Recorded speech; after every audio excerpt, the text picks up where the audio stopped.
Hey y'all, today I'm going to show you how to make a gluten-free spice cake mix substitute when all you have in the house is a box of gluten-free yellow cake mix.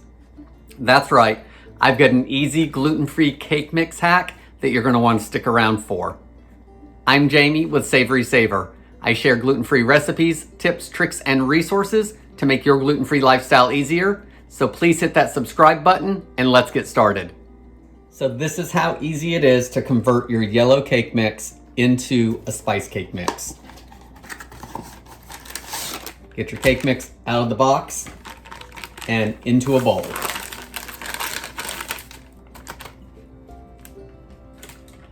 Once it's in the bowl, you want to add the following spices, and I've got everything measured out already, so let's just go over what each one is. There's my bowl of spices, and I have got 1 teaspoon of ground cinnamon, a half teaspoon of ground nutmeg, a 1/4 of a teaspoon of ground ginger,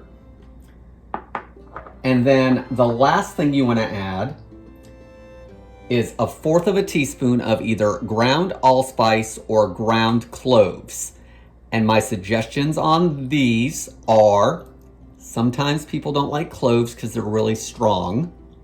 So use a 1/4 teaspoon of either what you like best, or if you don't care, use a 1/4 teaspoon of the spice that you use the least, so you're using some of that up from your pantry. The other option would be to only use 1/8 of a teaspoon of both allspice and cloves, just to add a little more to it. So once you have those seasonings, or spices rather, add them to your cake mix. Give it a good whisk and mix everything up. And once everything is a uniform color, so you don't see any more of that gluten-free flour, as far as that bright white, then move forward with your recipe as it is, and you've got your spice cake mix ready to go. Guys, thanks for watching this quick video on a gluten-free spice cake mix substitute. I hope you enjoyed it. Please give me a like down below if you did.